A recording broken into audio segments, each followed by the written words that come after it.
Dahil dyan, isinailalim na po sa state of calamity ang bayan ng Baco. Ito ay sa Oriental Mindoro dahil sa malawakang pagbaha. Dahil pa rin sa walang tigil na buhos ng ulan, bunga ng shear line.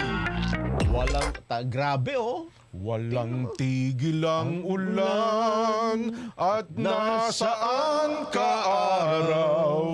Buhos pa ulan! Yan ang kinakanta nila. Yun nga nangyari. Bumuhos nga. Oo. At sa impormasyong nakarating sa tanggapan ni Mayor Alan Roldan mula sa Municipal Disaster Risk Reduction and Management Office mula alas 3 ng madaling araw, ay nasa ikatlong talampakan na. Naku po, Ang lalim ng baha sa siyam na barangay sa bayan ng Baco. 3 feet. Oo. Oh, 3 feet. tatlong talampakan eh. Oo. Umabutin sa 4,324 pamilya o halos 20,000 individual mula sa iba't ibang barangay ang apektado ho ng baha. Sa bilang na ito, yung 43 families ang nasa evacuation center.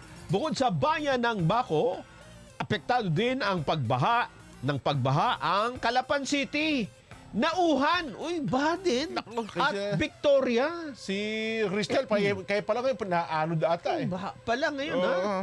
Sa ngayon po ay nasa critical na level ang tubig sa Alag River, Alpis River, Tiboy River at Longos River sa bayan ng Baco.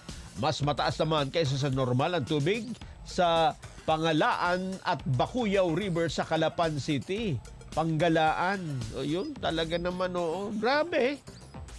Oriental Mindoro, grabe Naka-blue alert po ang kahandaan ng Oriental Mindoro Provincial Disaster Risk Reduction and Management Office dahil sa patuloy na pag-ulan dyan sa lugar na yan. Ayon naman sa Oriental Mindoro PDRRMP head na si Vincent Gahol, simula noong December 21, naka-heightened monitoring na ang kanilang tanggapan dahil sa mga pagbaha. Grabe! Oriental Mindoro, Baco, Okay, Calapan. patapos ang ulan, ano? Patapos ang taon. Oo nga, Ay, naku. Matindi, Paano- State of calamity. Paano mo sasalubungin ng bagong taon yan, di ba? Ay, naku.